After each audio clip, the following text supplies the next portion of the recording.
नमस्कार, आपका स्वागत है जज हिंदी में। मैं हूं आपके साथ राशि और अब वक्त हो चला है कुछ अच्छी खबरों का। तो आइए बढ़ते हैं आज की पहली गुड न्यूज की ओर।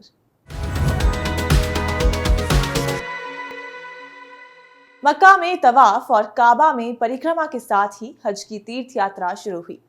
सफेद कपड़ों में मुसलमान तीर्थयात्रियों की भीड़ इस्लाम के सबसे पवित्र स्थल काबा की परिक्रमा कर रही है।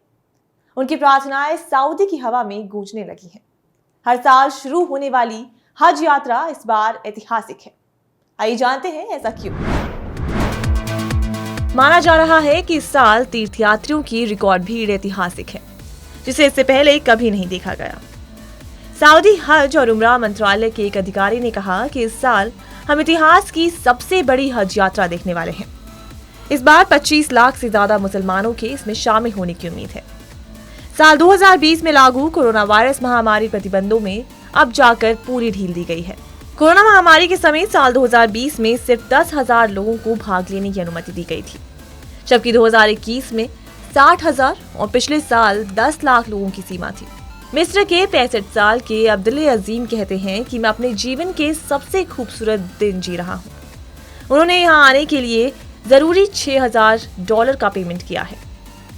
20 साल तक बचत करने के बाद वो यहाँ पर पहुंचे हैं। स्थानीय समय अनुसार रविवार शाम से तीर्थयात्रियों ने मक्का की अल मस्जिद अल हरम या ग्रैंड मस्जिद से करीब 8 किलोमीटर दूर मीना की ओर जाना शुरू कर दिया। इससे पहले वो माउंट अराफात पर इकट्ठा हुए। यहाँ माना जाता है कि पैगंबर मोहम्मद ने अपना अंतिम उपदेश दिया था। अंतर्राष्ट्रीय उच्च संस्थानों की सूची में भारत पहली बार टॉप 150 में शामिल हुआ है। क्यूएस वर्ल्ड यूनिवर्सिटी रैंकिंग 2024 में आईआईटी बॉम्बे को 149वां स्थान दिया गया है। एमआईटी ने इस बार भी दुनिया के शीर्ष संस्थानों में अपनी जगह बनाई है। वहीं यूनिवर्सिटी ऑफ कैम्ब्रिज ने दूसरा स्थान हासिल किया है। तीसरे स्थान पर यूनिवर्सिटी ऑफ ऑक्सफोर्ड और हार्वर्ड यूनिवर्सिटी को चौथा स्थान हासिल हुआ है। आइए सुनते हैं इस पर क्यूएस के सीईओ ने क्या कहा। Hi, I'm delighted that we're launching the 20th edition of the QS World University Rankings, and I'd like to congratulate Indian universities in their ever-improving performance. We've rated 2,900 institutions for this year's ranking system, and there are 45 Indian universities that are appearing in the ranking. That is a 297% increase over the last 9 years. So really continuous steady improvement by Indian universities. We're seeing that the IITs and IIS are the top performing Indian universities. I'd particularly like to congratulate IIT Bombay for coming 148th in the world as the top performing Indian university ever and the top performing public university. I'd also like to congratulate Chandigarh University as the top performing Indian private university that came in the rank 771 to 780. I had the honour of meeting Prime Minister Narendra Modi in 2021 and really was impressed by his passion and commitment for improving higher education in India and his involvement in the national education policy. And since then, QS has been trying our best to support the improvement of access and quality of higher education in India across all states. And we hope that our World University Rankings and our iGauge and QStar rating systems and other initiatives will continue to carry that momentum forward, and we see more Indian universities performing even better in the years to come.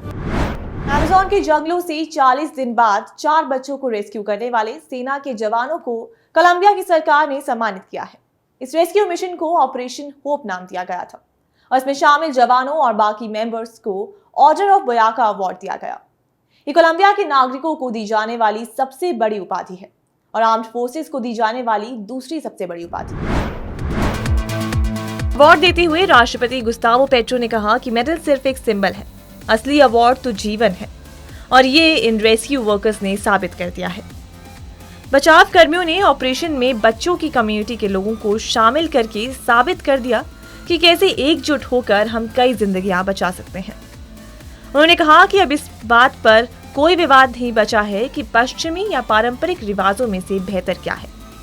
दोनों विचारधाराओं ने मिलकर ही इन बच्चों को rescue करके घर पहुंचाया है।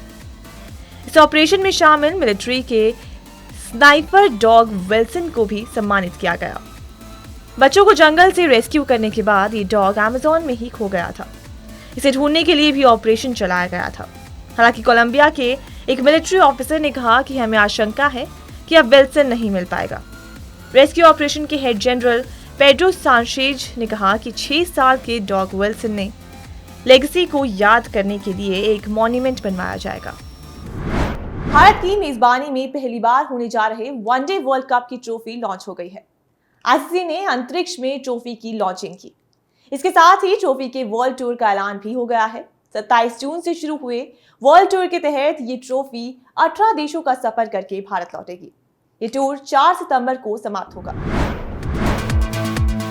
आईसीसी ने अमेरिका की private space agency sent into space की मदद से ट्रॉफी को बलून के सहारे अंतरिक्ष में भेजा। फिर पृथ्वी की सतह से 12,000 फीट की ऊंचाई पर पहुंचाने के बाद स्ट्रेटोस्फीयर में ट्रॉफी का अनावरण किया। उसके बाद अहमदाबाद के नरेंद्र मोदी स्टेडियम में ट्रॉफी को लैंड कराया गया।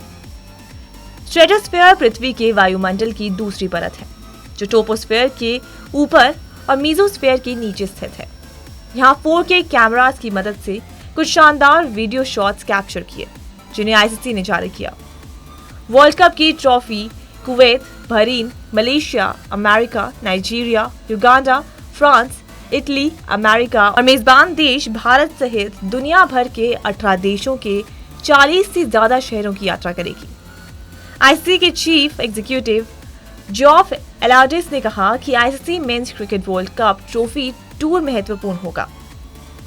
वर्ल्ड कप में अब 100 दिन बचे हैं, ऐसे में यह हमारे लिए बड़ी उपलब्धि होगी। हम इस टूर के माध्यम से क्रिकेट को दूसरे देशों में प्रमोट कर सकेंगे। टूर से हमें देशों के लोगों से मिलने और बात करने का मौका मिलेगा। इससे हम कम्युनिटी क्रिकेट डेवलपमेंट प्रोग्राम भी लॉन्च कर सकेंगे। जापान की महिलाओं के लिए खुशखबरी है। जापान के स्वास्थ्य मंत्रालय ने ऐलान किया है कि अब डॉक्टर के बिना पर्चे के भी गर्भ निरोधक गोलियों को बेचा जा सकता है। इस गर्मी में ट्रायल के तौर पर इन्हें बेचने का फैसला लिया गया। बता दें कि आपातकालीन गर्भ निरोधक गोलियों को लेकर जापान में काफी सालों से बहस चल रही थी। मंत्रालय ने आपातकालीन गर्भ निरोधक गोलियां मॉर्निंग आफ्टर पिल्स को मंजूरी दे दी है। ये दवा पूरे मार्च उपलब्ध होगी। वर्तमान में इन गोलियों को लेकर कड़े नियम हैं। अगर किसी महिला यहाँ तक कि दुष्कर्म पीड़ित को गर्भ निरोधक गोलियां खरीदनी हो तो उसे डॉक्टर का पर्चा दिखाना आवश्यक है। साल 2017 में गर्भ निरोधक गोलियों को बिना पर्चा दिखाए बेचने पर बहस हुई थी, लेकिन मंत्रालय ने जल्द ही इस पर विराम लगा दिया था। हालांकि इस बीच हल्की उम्मीद भी दिखाई गई थी। इस दौरान कहा गया था कि मॉर्निंग आफ्टर पिल्स को आसानी से उपलब्ध कराना सही नहीं है, इससे लापरवाही बढ़ेगी। स्वास्थ्य मंत्रालय के एक शोध के अनुसार गर्भ निरोधक गोलियों को 90 से ज्यादा देशों में बिना पर्चे के बेचा जा रहा है। वहीं घर और विदेश में किए गए एक शोध में सामने आया है कि आपातकालीन गर्भ निरोधक गोलियां 80% से ज्यादा प्रभावी हैं। 2020 के अंत में विभिन्न लैंगिक समानता नीतियों को कैबिनेट की मंजूरी के बाद आपातकालीन गर्भ निरोधक गोलियों के बेचने से संबंधित बहस फिर से शुरू हो गई। जनवरी की शुरुआत में मंत्रालय के पास करीब 50,000 लोगों ने सुझाव भेजे। इनमें अधिकतर ने गर्भ निरोधक गोलियों को ट्रायल के तौर पर बेचने का समर्थन किया था। भारतीय मूल की आरती होलामैनी को वियना में बाहरी अंतरिक्ष मामलों के संयुक्त राष्ट्र कार्यालय के निदेशक के रूप में नियुक्त किया गया है। संयुक्त राष्ट्र महासचिव एंटोनियो गुतेरेस ने कहा है कि आरती के उपग्रह उद्योग में अनुभवों को देखते हुए ये फैसला लिया गया।